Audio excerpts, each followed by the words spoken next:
What's up, guys? This is Keith Kalfas with the Untrapped podcast. We've got an awesome show for you. Joshua Latimer in the house.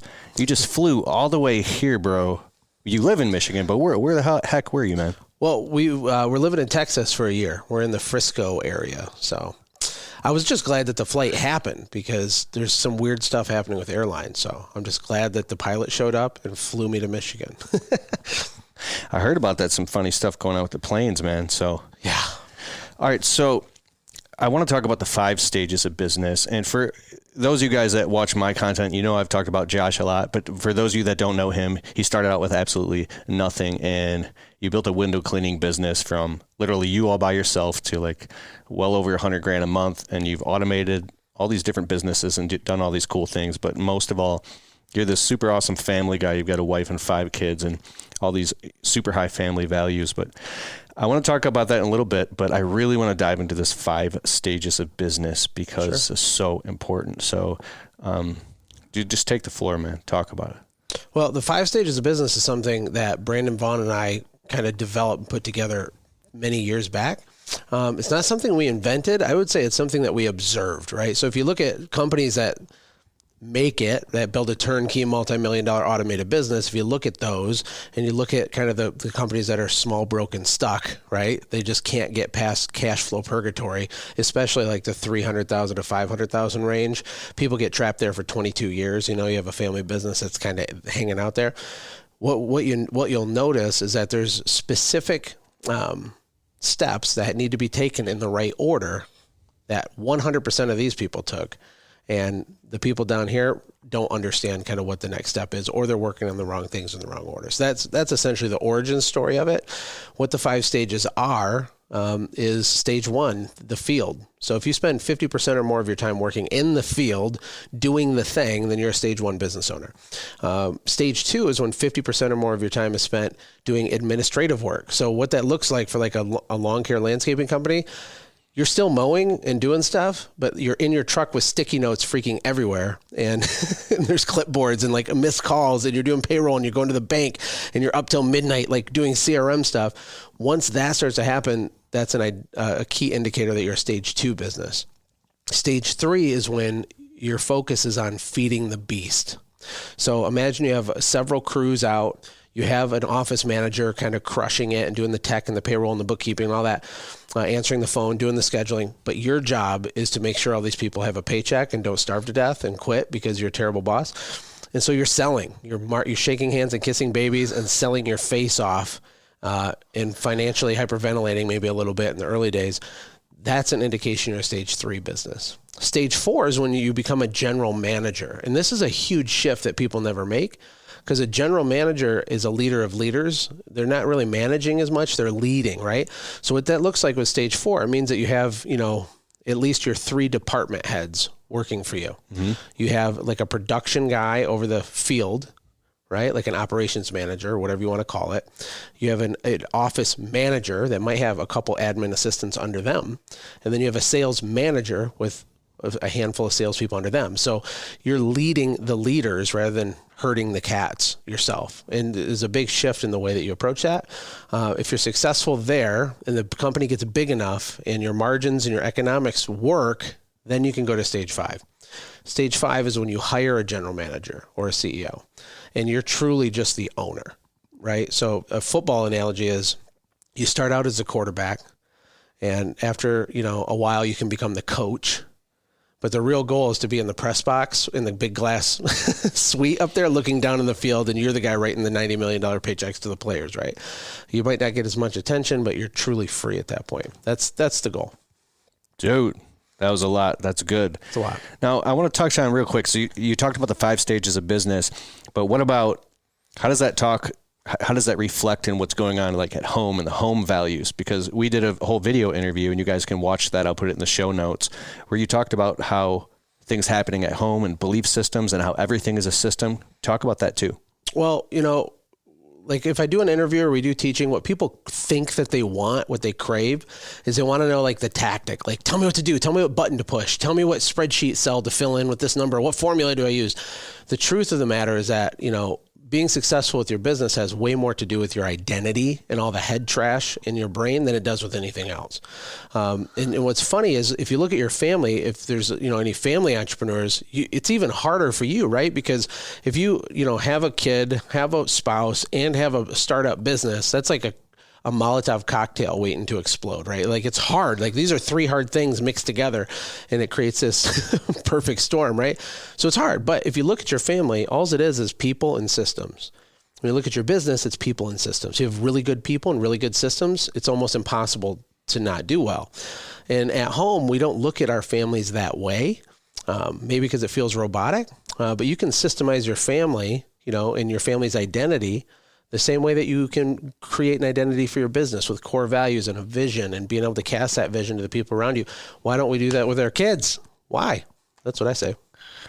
So that's quite a bit to unpack. And like I said, we did do a whole video on this. You unpacked it as much as you could. But you said that everything is a system, even if it's a system that produces results that aren't favorable. And that's really interesting to me because as you talk about that, I'm thinking of all these thoughts in my own life and you guys listening and watching this. So the way we react, the way we behave, the way we think and respond is all systems. Everything is a system. Everybody watching this, your business is already fully systemized. Your family is already fully systemized. You and your own brain is already fully systemized. The question isn't, do you need systems? You have them already.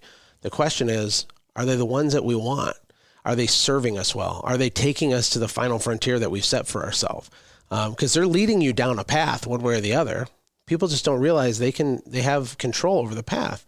The final destination is something you can decide and you can aspire to. But there's just so much head trash going on. But the way you talk to your wife is a system. The way that you look in the mirror or step on the scale and hate yourself or have shame is a system. The way that you fly off the handle and get angry because a fast food order got messed up and your 7-year-old son watches you freak out, that's a system, right? Not only for yourself, but now you're transferring that system to them. And so you got to get really cognizant of thinking about it like that. It's probably a new concept for a lot of people. So you said the word control.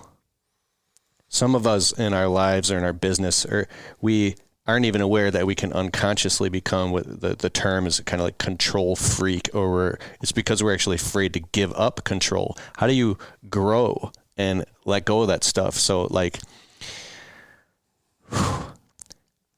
we went out to dinner before this podcast and you said I seemed a little bit stressed. Mm-hmm. And then you said something else before I could even really respond. You said, it seems like you have a thing, you're afraid to drop the ball with anything. You're paying attention to all these things at once and it takes a lot of mental bandwidth. I want to explore that a little bit more right here and how somebody can pay attention to that. I mean, I can go there if you want, and I don't want to make too many assumptions. I've known you a long time, but one of the things that's interesting about you, Keith, is that even today, with the level of success you have, it's very evident to me that you're terrified to make a mistake or to look stupid or to drop a plate, drop a ball. Now, you're not alone in that, but you have an almost irrational fear of not being perfect. And small business owners struggle with this a lot, and it gets even harder when you're doing too much stuff. Yeah. I also think part of the reason that you do so much stuff is that part of it has to do with how worthy you feel of success, right? So if you don't suffer to get the big result, then you don't feel like you deserve it, right? It has to be painful to make a lot of money. If it's not painful, then I've committed theft or something, right? Like you're a criminal. And so there's this weird internal battle. I love it. As you're talking like this, my face is getting hot. My skin's getting hot because everything you're saying is resonating. What is that? I'm obsessed with that. It's an identity thing. It's a worthiness thing. I said in the other video we made that the only way to be successful is to deserve it. And at first glance, that almost sounds like a cocky, like, oh, I guess you just deserved it because you're written. That's not what I really mean. What I mean is a better way to word it would be the only way to be successful is to believe you deserve it. And most people truly do not believe they deserve it. Another thing that's interesting is that desire isn't the same as hunger to me. And everybody, if we could see everybody watching this and I said, raise your hand if you want me to wire you $1 million into your checking account. Like, I'll pay the taxes, pretend this is real, do this cheesy experiment with me. Raise your hand if you desire me. I'll push a button. If your hand's not raised, you don't get it. Everybody's hands raised getting $1 million. You're going to get $1 million. I'm going to push a button, put your hand, boom. 99% of people put their hand up. because who wouldn't want $1 million for free, right? Mm-hmm. So the desire for $1 million is one thing. And then if I told everybody, hey, keep your hand up if you have $1 million in cash in your checking account, how many hands would go down? Like almost all of them, right? So there's a disconnect between reality and results and desire. Everybody desires things. Why don't they have what they desire? Well, it has to do with what they believe specifically about themselves. And if they deserve it, if they're worthy of it. People like us, I don't know, I grew up on welfare. I used to be an addict, or I was bankrupt before. Hey, I've been bankrupt before. I've had cars repossessed. I've had all kinds of horrible things happen. I've made, by the way, making money and keeping money are totally unrelated skill sets. They have absolutely almost nothing to do with each other. I've gotten really good at this one. I'm working on this one, right? So investing and doing things different. So it's a whole long journey. But at the end of the day, if you don't believe that you're worthy of success, that you deserve success, you will sabotage your own success every single time. I love it. And it's also on a gradient. I was talking about some of the goals I had with you to hit a certain dollar amount in a month. And when I hit that, which was like the $60,000 month, a couple of years ago, that seemed impossible to me. And what you said rings true, is because like when you hit it, immediately you're thinking about... You move the yardstick. You move the yardstick again and again and again. And that doesn't stop, right? It's like it can go. That's why I'm huge on telling people to celebrate the little wins. Yeah. I think I told you when I had one employee of my service company, we did an annual Christmas party with one person. Okay. I stood up in a restaurant, did an award ceremony. The guy's face turned beet red. He was like, this is the dumbest thing, but like I memorialized it. When we had certain milestones that might be small by someone else's standard, we try to memorialize it. I'm not perfect at any of this stuff, but these are good ideas that you can apply that will help you, especially if you have a wife and kids, because if you're grinding all day saying, no, we're going to take that family vacation. We're going to pay that credit card off. Don't worry. And you're just gone. Your family can't see the vision that's in your head. And the only way you can bring it back to them and make them real is to memorialize the milestones along the way. Hey, we got our truck wrapped. We're going to have pizza tonight. Truck wrap pizza party, right? Or we hired our first employee, or I finally got out of the field. Whatever it is, you have to constantly bring it back and show it to the loved ones, or they're going to get fatigued while you're running around like a maniac. Sorry, man.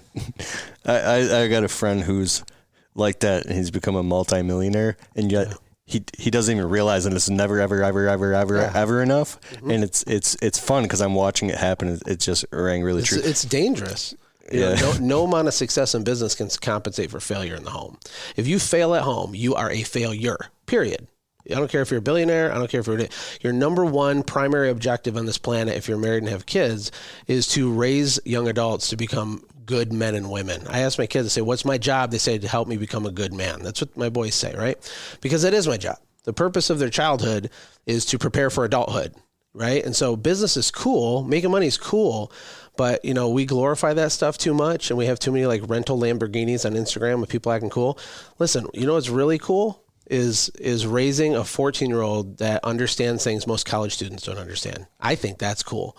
It's raising a family of warriors who can step outside into smog, which is the enemy. My kids, we have this fictitious enemy that we're fighting against, which represents schools, the media, other people's opinions, and big government, which is a whole nother conversation. They know who they are. They know where they're going, and their identity is rooted in confidence because we've been intentional with the family systems ever since they were little. I love it. And perfectly what you said with family systems, you're doing these things. Josh has this thing, like you have 5 kids, you have Maverick Monday. Every Monday you spend like undivided time with your son Maverick, and Tucker Tuesday, you have Saturday night date nights with every like systematized. And then you've evolved this whole thing in these family systems into this thing called the Kid War Plan. I've been seeing you posting this on Facebook. Where is this thing at? I brought one by my backpack. It's over behind you. I'm getting it. Okay.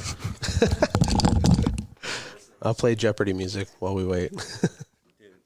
Talk about that. Well, this thing is insane, dude. This is like, going from a service company and the software company and just doing normal business stuff. This is not a normal business stuff. This is basically like my life's work as a father put into a book. Because what I realized working with a lot of business owners is they're overwhelmed. They're not having the types of conversations and teaching moments with their kids that they know they probably should. but they're in survival mode, right? There's strain at home, there's strain at work, and it's a infinity loop. And before you know it, your kid's 16 years old or 18 years old. And so what this is a 90-day journal for kids, and it teaches them entrepreneurial principles, mindset, leadership, business, marketing, economics, personal finance. I mean, in high school, they don't even teach kids what a credit score is in a lot of schools. Like, what a basic thing to be an adult that you need to know. Kids are going to know what propaganda is, the difference between socialism and capitalism. They're going to know what a republic is, what sovereignty is. They're going to know what a credit score is, a bank account is. They know the difference between an asset and a liability. They know what courage is, right? The definition of courage is doing what you know is right, even while you are afraid. Right? If you ask my 6-year-old right now, she would tell you that. I say, Finley, what is courage? Doing what you know is right, even when you're afraid. It's important they know these things. In this book, it looks like it came out of The Hobbit or The Lord of the Rings because it's handmade with real leather and everything. This is like a family heirloom for your family. And it teaches in a very kid-friendly, fun way that gamifies it. It teaches these types of ideas to young people. I love it. I want to see it. What's inside?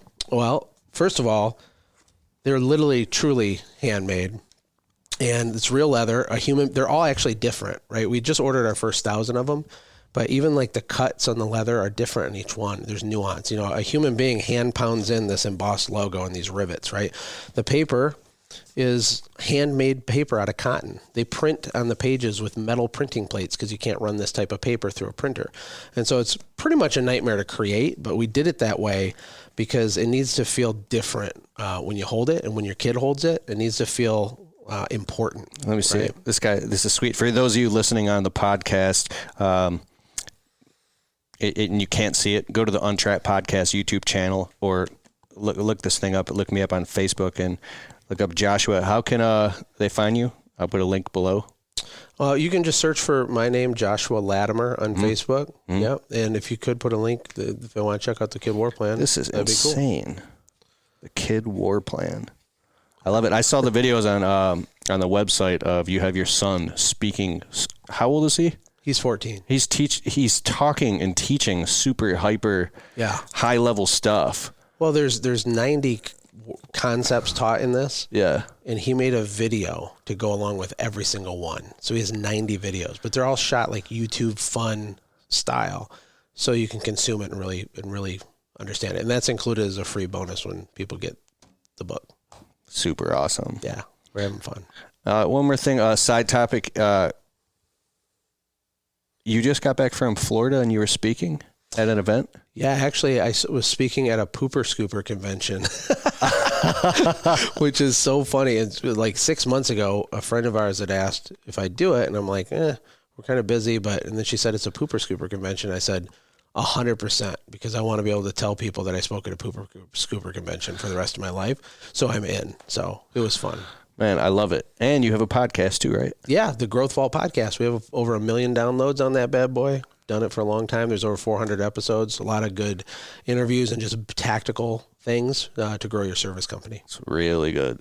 So that's awesome, man. You started with absolutely nothing. I remember you telling me a long time ago you had this 1990 Chevy Cavalier or something. Yeah, with 93. With the ladder strapped on top. Cherry red with the perfect amount of rust. Yeah, with a ladder on the roof. Not a ladder rack, like on the metal roof. It rubbed all the paint off the roof. And I used ratchet straps to tie it down. And I would hide that car when I go do estimates. Like literally I'd hide it and like walk 2 blocks back, do the estimate. And then when I come to do the job, you could see the homeowner like looking out their front window like, what did I do? Who did I hire, right? But there's no shame in that. Don't despise small beginnings. I love that that's true now. It wasn't that fun at the time. But I kind of romanticize it now because it was a big deal that I did that. I'm proud of that. And I see guys online that have their trunk open with a pressure cleaner hanging out the back or whatever, and everybody likes to jump down them and call them losers and idiots and make fun of them.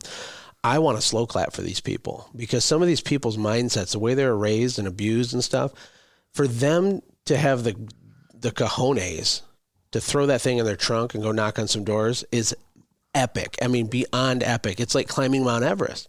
Not everybody grows up with a good set of parents who teach them all the keys to the kingdom when they're young. A lot of these people are 25 years old and they don't know anything yet. And so for them to step out and take that, more power to you. Don't stop. You will succeed. And you'll have the last laugh. Epic, dude. Powerful. I love it. All right, man. It was awesome having you on the show. I'm going to have you on again. Thank you, bro. Guys, that's Joshua Latimer. Check him out and look him up on Facebook too. All right. I'll see you guys in the next episode. And one more thing, go to Apple Podcast, type in the Untrapped podcast on Apple, wherever you're listening, but please leave the show a well-worded 5-star review. It helps boost the rankings, and we really appreciate you. And we'll see you next time.